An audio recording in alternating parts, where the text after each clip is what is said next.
오늘은 행복한 사람이라는 말씀으로 여러분에게 말씀을 전해드리겠습니다.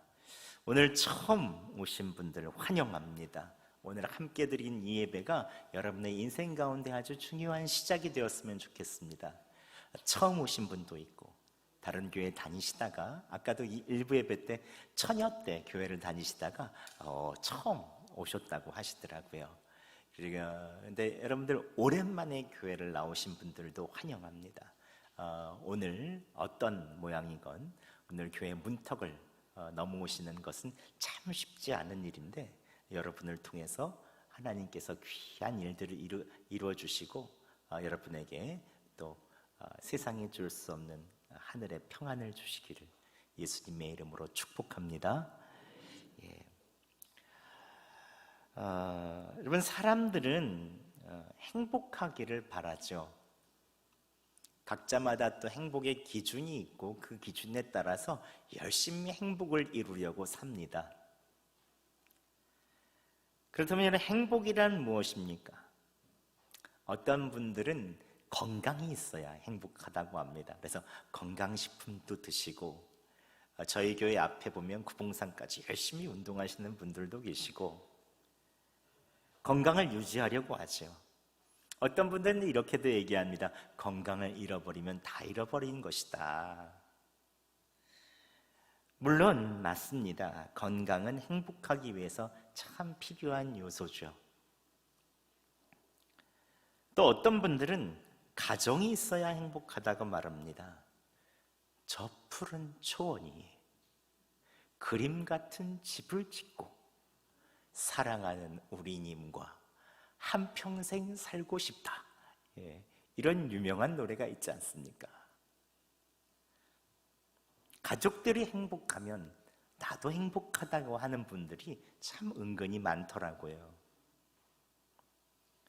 또 어떤 분들은 권력, 때로는 힘이 있어야 행복하다라고 말씀하십니다. 더 높은 자리로 그래서 올라가려고 했죠. 더 승진하려고 합니다. 승진해서 누락되면 되게 마음 상해하시죠. 조금 더 성장하고 싶어 합니다. 성취하고 싶어 합니다. 더 많은 힘, 더 많은 영향력을 발휘하고 그리고 성취하면 행복하다고 말하는 분들이 계십니다. 어떤 분들은 돈이 있어야 행복하다고 말합니다. 제가 어느 날 교회를 지나가는 초등학생이 있어서 제가 붙잡고 이런저런 얘기를 하는데 제가 물어봤습니다. 넌 나중에 뭐가 되고 싶니? 그랬더니 그 아이가 하는 말이 돈을 많이 벌고 싶어요 그러더라고요. 질문은 무엇이 되고 싶니? 인데 대답은 뭐가 되든지 돈을 많이 벌고 싶다는 거예요. 이처럼 돈은 필요하죠. 좋은 집, 좋은 환경, 좋은 기회를 얻기 위해서 돈은 굉장히 필요합니다.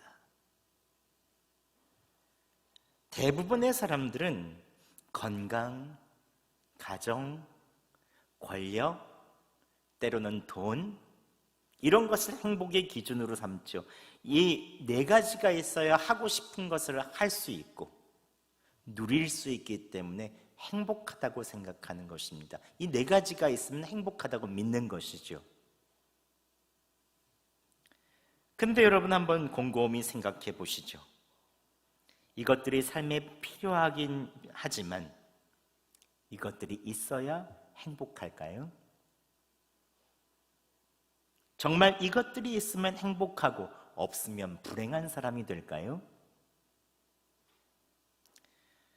저는 저희 장인어르신이 계시는 아파트에서 건강한 분의 얘기를 들은 적이 있었습니다.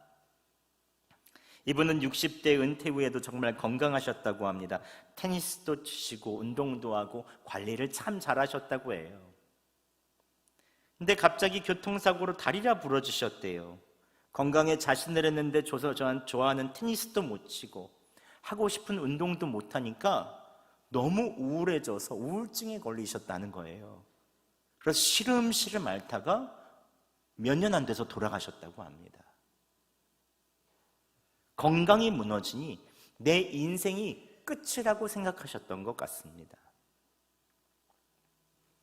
그런데 제가 존경하는 한 분이 계십니다. 그분은 간암 수술을 7번 받으셨습니다. 또 신장도 안 좋아지셔서 돌아가시기 전까지 매일 투석을 해야 했습니다. 생사를 오가는 날도 있었습니다. 그런데 의식이 깨어나는 때마다 매일 살아있음이 감사하다고 하시는 거예요. 수술받고 아프신데도 마지막 날까지 삶이 행복했노라고 그렇게 말씀하시더라고요. 지금은 하나님의 품 안으로 가셨습니다. 여러분, 간암 수술 7번 정도 받았으면 비관할 만하잖아요. 불행하다고 할 만하잖아요. 그런데 행복하다는 거예요. 도대체 이분의 비결은 무엇일까요?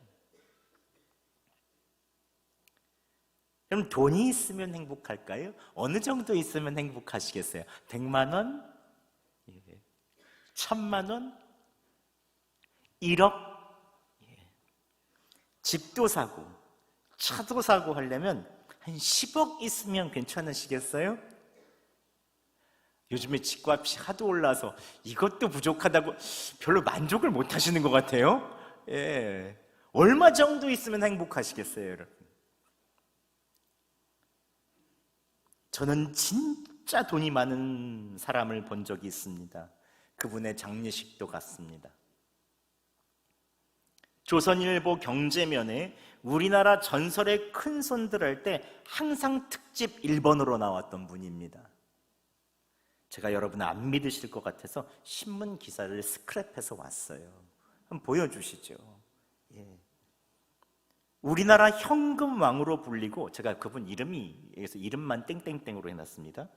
현금 왕으로 불리고 돈이 얼마나 많으면, 기사에 보면 현대의 정주영이나 삼설의 이병철 회장도 이분 전화만 받으면 전화 벌떡벌떡 받으면서 일어나면서 받았다는 거예요. 현금 왕이었습니다. 그분의 딸이 저와 함께 한 교회에서 신앙생활 하셨거든요. 여러분, 근데 돈 많으면 행복해야 되잖아요. 근데 그분의 얼굴에 우울이 있더라고요. 항상 근심이 많으시더라고요.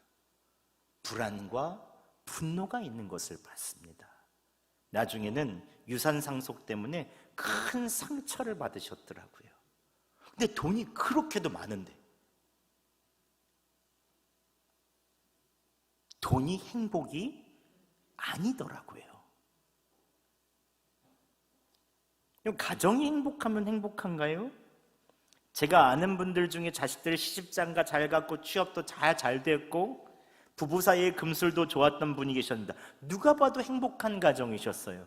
그런데 평생 가정만 보고 살았던 분이 배우자 떠나보내고 자식들이 멀리 떠나가고 나니 인생이 허무하다는 거예요. 너무 외롭다는 거예요. 자식들은 다 미국에서 유학해서 정말로 떵떵거리면서 잘 있는데 외롭다는 거예요. 그런데 제가 아는 분들 중에 배우자 때문에 평생 고생한 분들이 계십니다. 자식들 때문에 속 끓이며 평생 사셨던 분들 계십니다. 그럼 불행해야 되잖아요.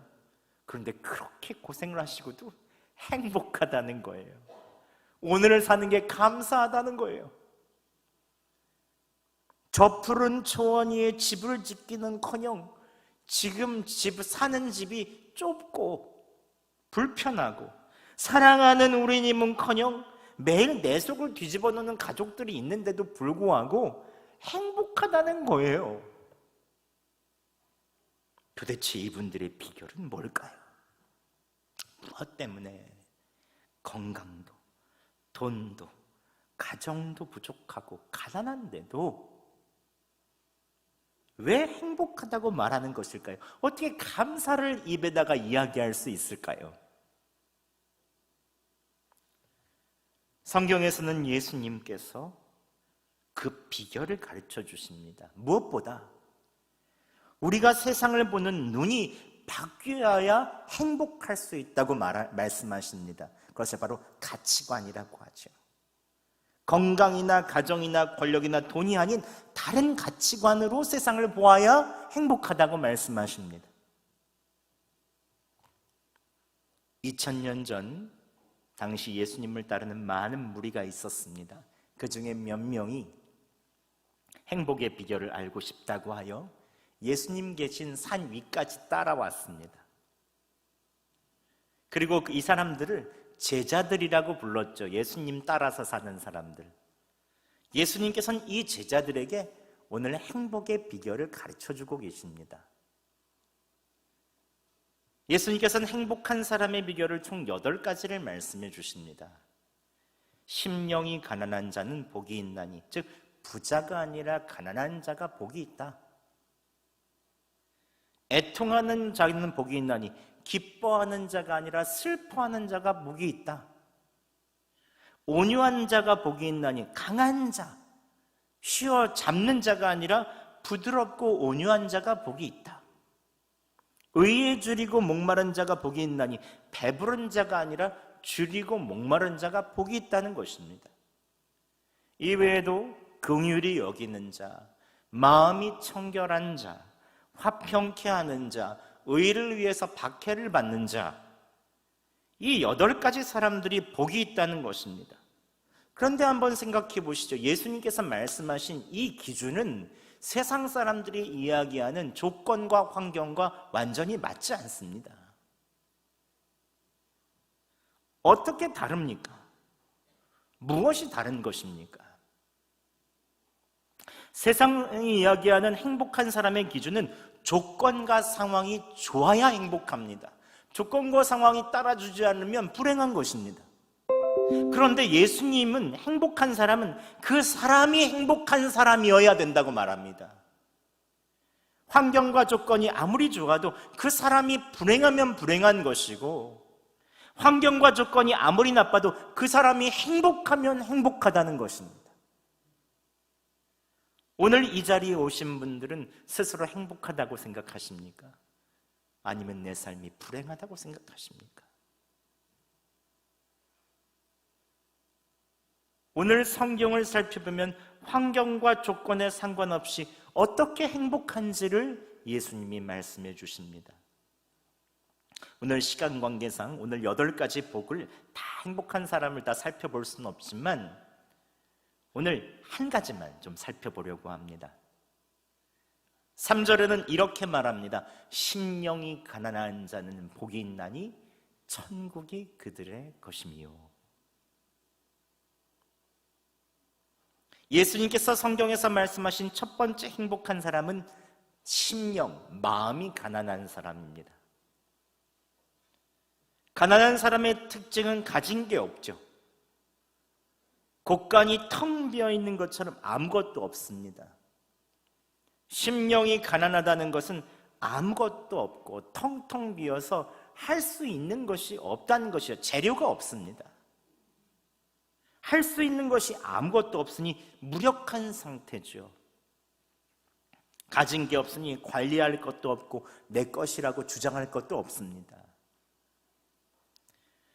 또 사람은 언제 가난해집니까?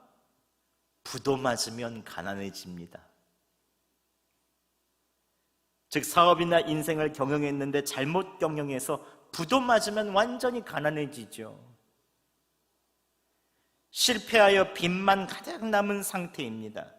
내 힘으로 열심히 노력하고 애썼는데 결국은 망해버린 것입니다. 부도가 나면 채무자에게 빚 때문에 쫓겨다니면서 살죠.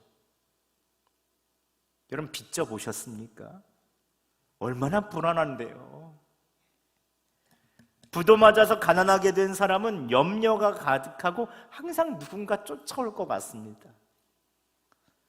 그래서 부도난 사람들의 얼굴을 보면 흑빛입니다. 이렇게 되죠. 그런데 겉으로 보면 잘 살고 있는 것처럼 보여도 마음이 부도난 사람이 있습니다. 항상 쫓기는 것 같고 염려가 많고 근심이 가득하죠. 항상 준비하고 대비를 해도 저 사람은 될 것 같은데 나는 안 될 것 같은 염려와 근심이 있습니다. 항상 긴장하죠. 기력이 없죠. 쫓겨다니는 것 같죠. 그럼 심령이 가난하다는 것은 부도 맞은 사람과 같습니다.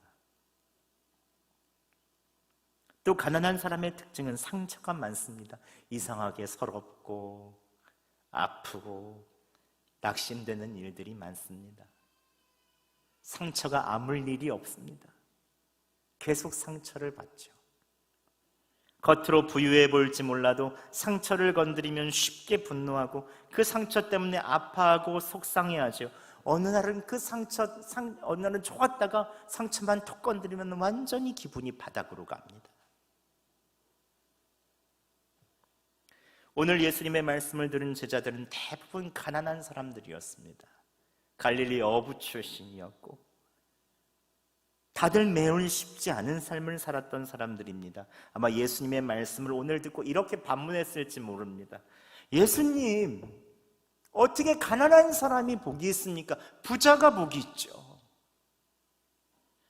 지질이 궁상인 저희가 무슨 복이 있습니까? 텅텅 비어있고 할 수 있는 게 없고 무력하고 부도 맞은 것처럼 맨날 쫓기고 긴장하면서 살고 상처도 많고 의지할 데도 없는 우리가 무슨 행복한 사람입니까?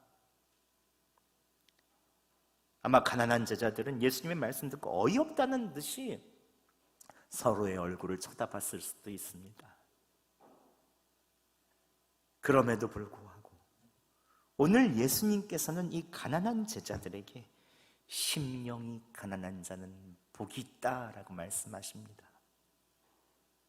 마음이 비어있고 부도가 나서 항상 빚쟁이가 쫓아오는 것처럼 긴장하고 상처와 아픔이 가득해도 예수님께서는 그 사람이 복이 있다라고 말씀하시는 것입니다. 그렇다면 왜 예수님께서는 가난한 제자들에게 심령이 가난한 자는 복이 있다고 말씀하시는 것입니까? 예수님께서는 가난한 제자들이 조건과 환경에 따라서 행복한 사람이 아니라 상황과 관계없이 세상에서 행복한 사람으로 만들어주고 싶으십니다. 조건과 환경을 넘어서는 행복한 사람, 그 사람으로 빚어지고 싶으시고 변화시키고 싶으신 것입니다. 이게 바로 예수님의 마음입니다.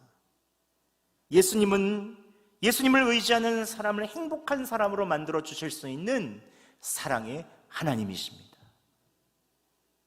그렇다면 예수님께서 오늘 어떻게 가난한 제자들을 행복하게 만드십니까? 예수님께서 가난한 제자들의 심령, 마음을 비워주십니다. 가진 것이 많은 사람은 근심이 많죠. 지켜야 할 것이 많은 사람 많기에 항상 바쁘고 긴장합니다. 마음이 욕심으로 가득 찰 때가 많죠. 그래서 예수님께서는 제자들의 가난함으로 마음을 비우게 하십니다.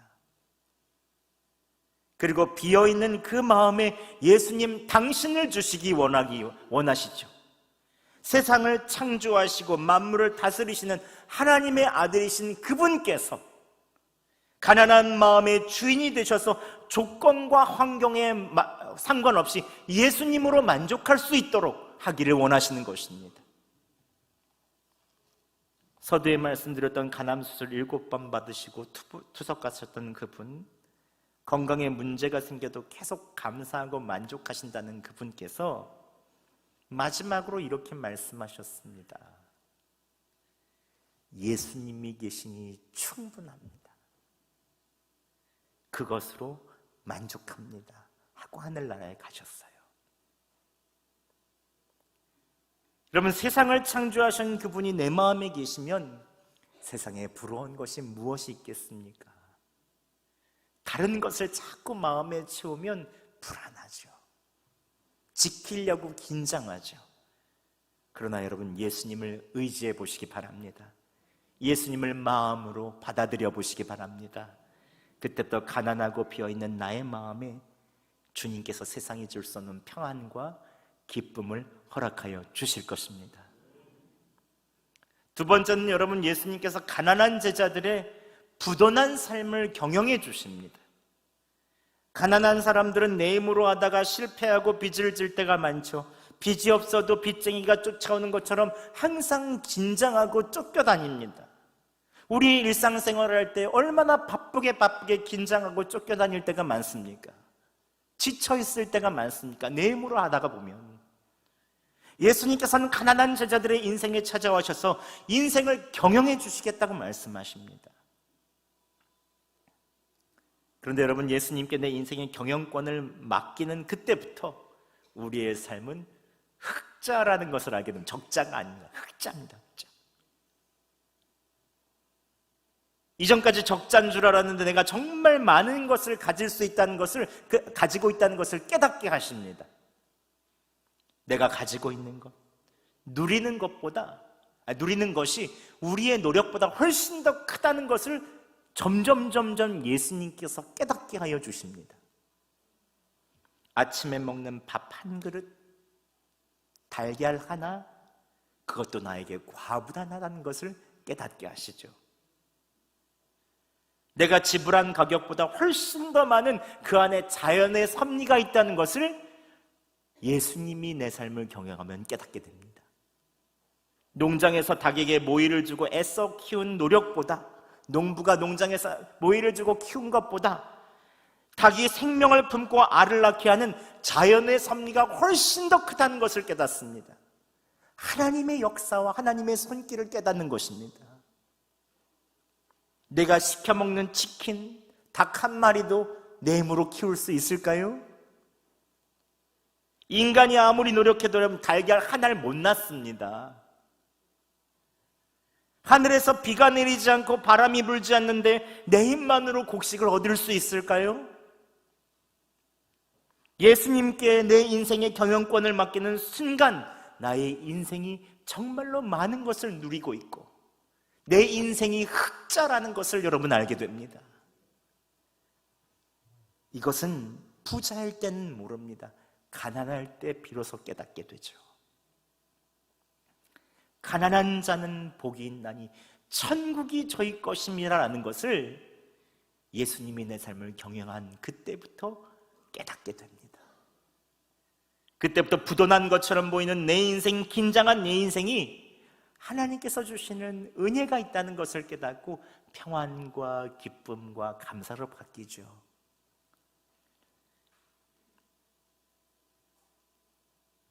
제자들은 가난했지만 세상의 전부를 가진 듯 행복했습니다. 예수님께서 제자들의 삶을 공생애 동안 경영해 주시고 또 십자가에 달려 돌아가시는 그 이후부터 제자들의 삶은 너무나도 부유해졌죠. 이 땅에서 천국을 누리며 살았습니다. 또한 예수님께서는 가난한 사람들의 상처를 통해서 천국을 이루어 주십니다. 가난한 사람은 상처 때문에 아프죠. 그러나 예수님께서는 그 상처와 아픔 덕분에 사람들을 이해하고 사람들과 함께 있게 해주십니다. 내가 아파봤기에 불치병에 걸린 사람, 어려움에 몸부림치는 그 사람, 가난한 사람들의 마음을 이해하고 그 사람과 함께 있으면서 조금씩 천국이란 무엇이라는 것을 깨닫게 해주시죠.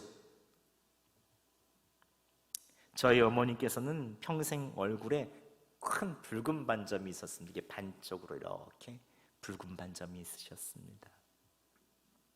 초등학교 때 3학년 때 귀에서부터 이렇게 번져서 점점 퍼지더니 얼굴 반쪽이 다 빨갛게 된 거지요. 그래서 어머니께서 저에게 언젠가는 말씀하셨는데, 제가 어른이 된 다음에 말씀하시더라고요. 제가 항상 자신이 없고 누구 앞에 나가면 부끄럽고 여자로서 살기가 너무 힘들었다라는 말씀을 하시더라고요.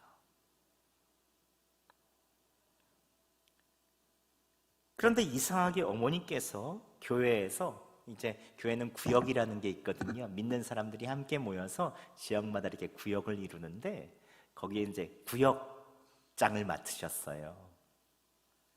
근데 어머니께서 이상하게 구역장을 맡는 곳은 상처 입으신 분들이 많이 오시더라고요.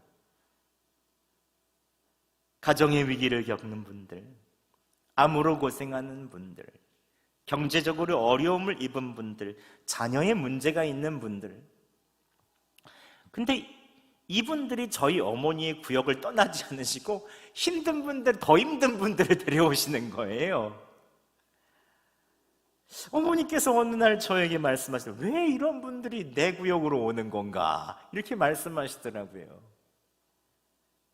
그런데 어머니께서 계속해서 그 구역장으로 섬기시면서 이분들에게 도움을 주기도 하고 이야기를 들어주기도 하고 같이 기도해 주시면서 보람을 느끼셨습니다.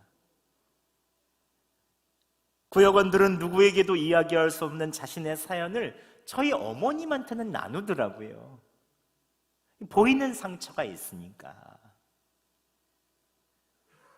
그 모임은 상처 입은 사람들은 많았지만 나눔을 통해서 치유가 있었고 모이면 천국과 같았습니다. 상처를 통해 예수님께서 가난한 자에게 천국을 주심을 저희 어머님의 있는 구역 모임을 통해서 제가 보게 되었습니다. 여러분, 예수님께서는 말씀하십니다. 심령이 가난한 자는 복이 있나니 천국이 저희 것입니다. 여러분, 행복하고 싶으십니까? 그러면 오늘 저는 여러분에게 가난한 사람에게 행복하게 해주실 수 있는 한 분을 소개하고 싶습니다. 그분은 바로 교회에서 우리가 믿고 있는 예수 그리스도십니다. 그분은 세상을 창조하신 하나님의 아들이셨습니다. 세상에서 가장 부자셨죠. 세상을 창조하신 하나님의 아들이시니. 그런데 가난하고 상처 입은 인간들을 구하기 위해서 이 땅에 오셨는데 가장 가난하게 이 땅에서 태어나셨습니다.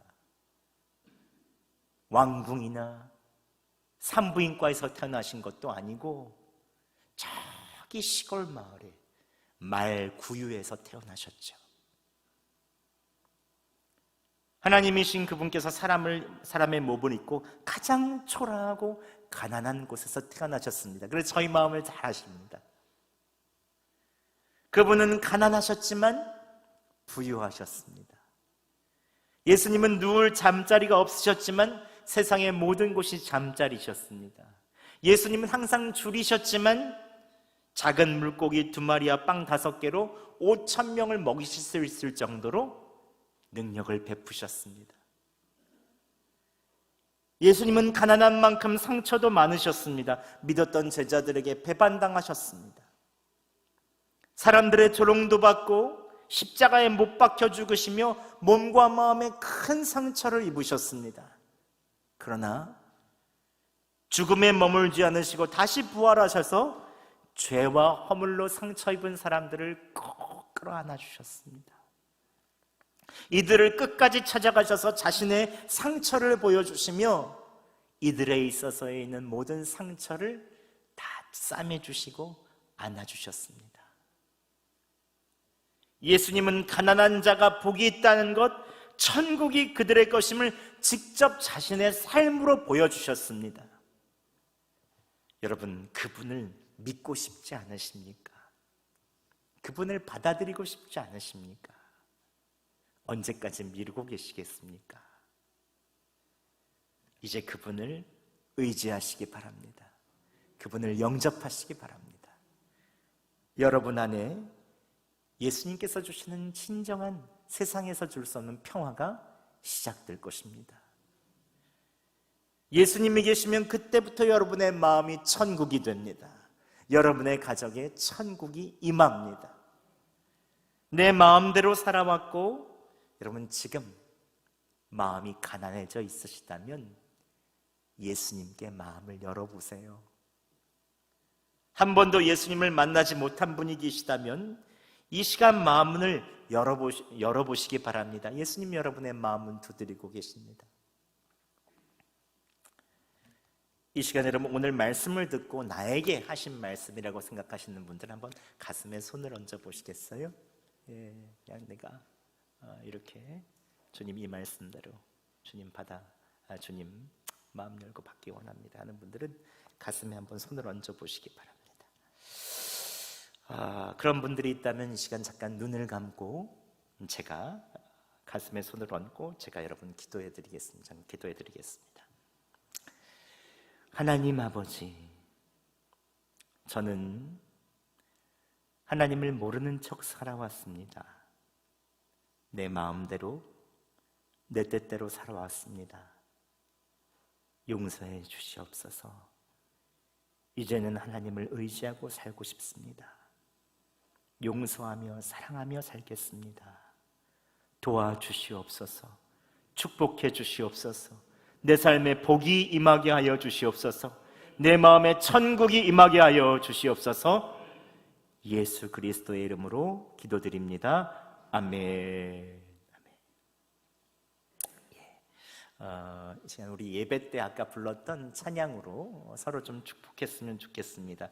그러니까 전체 찬양을 부르면 좀 기니까요. 여러분, 당신은 사랑받기에 태어난 사람, 이 후렴 부분만 함께 서로 이제 새로 오신 분도 계시고 또 기존의 성도분들도 계신데, 우리 서로 그 사랑 받기 위해서 태어났다 하는 마음으로 우리 서로 축복하겠습니다. 당신은 사랑받기 위해 태어난 사람, 지금도 그 사랑 받고 있지요. 당신은 사랑받기 위해 태어난 사람, 지금도 그 사랑 받고. 우리 한 번만 더 할까요? 당신 사랑받기 위해. 당신은 사랑받기 위해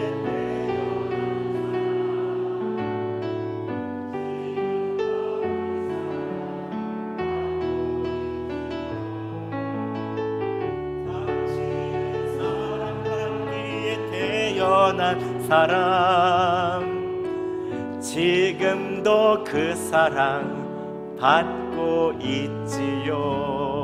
우리 서로 축복하게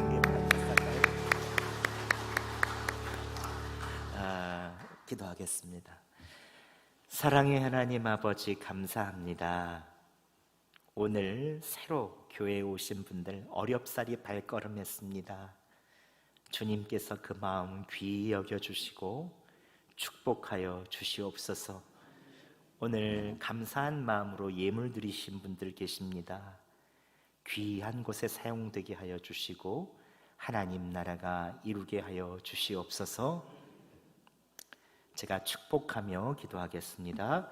이제는 우리를 죄에서 구원하신 예수 그리스도의 은혜와 우리를 사랑하시고 태초부터 우리를 지으신 창조주 하나님 아버지의 무한하신 사랑과 우리의 마음문을 열고 예수님을 믿을 수 있도록 도와주시는 성령 하나님의 내주 교통하심이 이제 예수님을 마음속에 주님으로 영접하고 행복한 사람, 천국을 소유한 사람으로 살기로 작정하는 새로 교회에 오시는 분들과 또 오랜만에 교회에 오신 분들, 그리고 여성동교회 성도들의 머리 위에, 우리의 가정과 일터 위에 지금으로부터 영원토록 함께 하시기를 간절히 축원하옵나이다. 아멘.